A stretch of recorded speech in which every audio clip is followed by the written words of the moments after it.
નમસ્કાર સાથી મિત્રો, સાંતલપુર વારાહી તાલુકા પુનઃરત્ન સંઘર્ષ તરફથી હું છું ભરત આહિર અને આજે ઘણા પ્રશ્નોનો જવાબ આપવાનો છે મારે. આ વિડીયોના માધ્યમથી હું પ્રશ્નોનો જવાબ આપીશ. ઘણા લોકો મને એવું પૂછે છે અને એવું કહે પણ છે કે ભરતભાઈ આ અશક્ય છે, તમે તાલુકા કક્ષાની કચેરીઓ સાંતલપુરમાં ક્યારે નહીં લાવી શકો.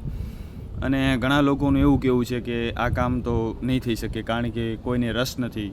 ઘણા લોકોનું એવું કહેવું છે કે ભાઈ તારાથી તો ના જ થાય કારણ કે આમાં મોટા નેતાઓની જરૂર છે.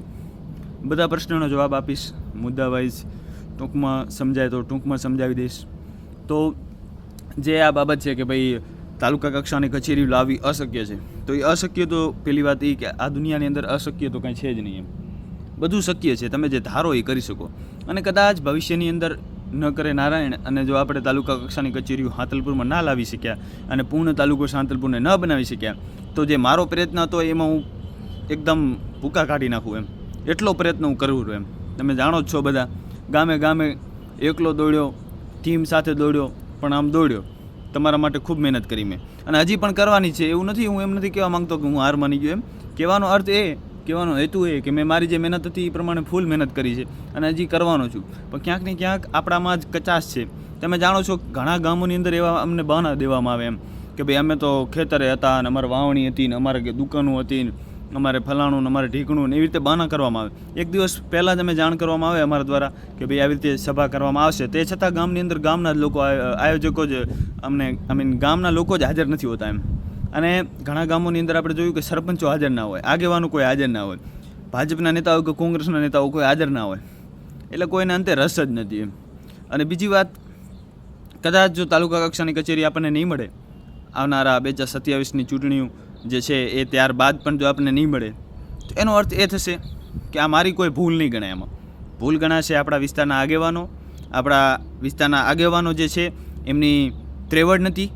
આપણા વિસ્તારના ભાજપના નેતા, કોંગ્રેસના નેતા, આમ આદમી પાર્ટીના નેતા, એટલે કે અંતે આપણા જે વિસ્તારનું રાજકારણ છે, આખું રાજકારણ કોઈનું નામ લીધા વગર હું બધીની વાત કરું કે જો તાલુકા કક્ષાની કચેરી ન આવે એનો મતલબ એ થશે, એ સાબિત થશે કે આપણા વિસ્તારની અંદર કોઈને રાજકારણ કરતા નથી આવડતું અને એટલો સક્ષમ રાજકીય આગેવાન આપણા વિસ્તારની અંદર છે જ નહીં કે જેના ઉપર એક સમાજ નહીં પણ 18 વરણ એની સાથે એક વિશ્વાસ રાખીને એની સાથે ચાલી શકે. ક્યાંક ને ક્યાંક જો આપણી માંગો પૂરી કરવામાં નહીં આવે તો એનો અર્થ એ જ રહેવાનો કે આપણા વિસ્તારના લોકોની પણ એટલી ત્રેવડ નથી કે એ લોકો આ કરી શકે.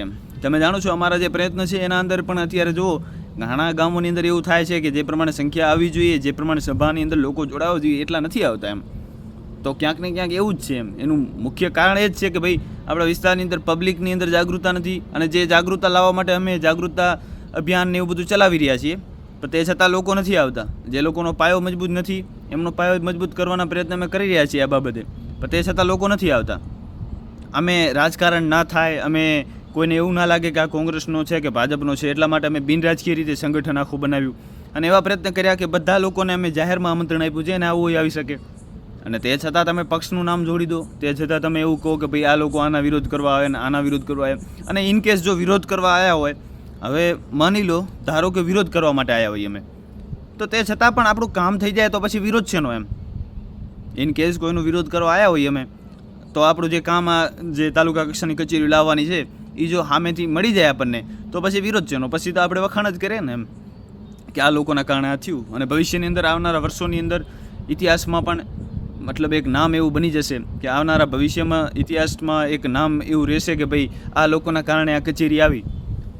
આ લોકોની અંદર એવા લોકો આવશે કે જે સત્તામાં છે, મારા કારણે આવી એમ નહીં થાય. કારણ કે હું તો એક જાગૃત નાગરિક તરીકે મદદ કરતો હતો, પ્રયત્ન કર્યા મેં, પણ જે સત્તામાં છે એમને સૌથી વધારે ફાળો મળશે. કારણ કે ઓફિશિયલી તો જે કાયદાકીય રીતે જે ફાઇલું હશે એના અંદર આપણું નામ નહીં હોય. એમાં જે તે સમયની અંદર જે પ્રમુખ હશે એનું નામ આવશે, જે તે ધારાસભ્ય હશે એમનું નામ આવશે, જે તે તાલુકા પંચાયતના અને જિલ્લા પંચાયતના સદસ્યો હશે એમનું નામ આવશે. એટલે જે આખી બાબત છે આ હું વારંવાર કહું છું, કોઈ ખોટું ના લગાડતા. બધા જો ભાજપના નેતાઓ, તમે કોંગ્રેસના નેતાઓ, તમે આમ આદમી પાર્ટીના નેતાઓ, કોઈનું ખોટું ના લગાડવાનું. આજે હું અત્યારે બોલી રહ્યો છું, હું તમને કહું હું કંઈ વધારે તો આમાં બોલી ના શકું. હવે સોગંદુ ખાવીને એવું બધું કરવું એટલે એમ થોડુંક ઢોંગ જેવું લાગે, પણ એક વિશ્વાસ રાખજો મારા ઉપર. મારો જે મેન હેતુ છે ને એ એટલો જ છે કે આપણે તાલુકા કક્ષાની કચેરીઓ સાંતલપુરની અંદર આવી જાય અને આપણે બધા ભેગા મળીને કામ કરીએ. ક્યાંક ને ક્યાંક તમે પ્રયત્ન પણ કરતા હશો, હું ના નથી પાડતો, તમે પણ પ્રયત્ન કર્યા હશે, પણ જો ભવિષ્યની અંદર આ કામ નહીં થયું ને આપણું, તો એનો દોષ લોકો આપને બધાને જ આપશે એમ, સમજ્યા? મને ઓછો મળશે પણ તમને વધારે મળશે, તમે ગમે તે પક્ષના હો. એટલે તમારે પણ મારા કરતાં વધારે મહેનત કરવી પડશે. ભલે હું ગામે ગામે સભાઓ કરી, એમાં તો આવવાનું નથી કહેતો તમને, એ બધું તો મહેનત અમે કરી લઈશું, પણ ક્યાંક એવો અપ્રોચ રાખો, પોઝિટિવ અપ્રોચ રાખો.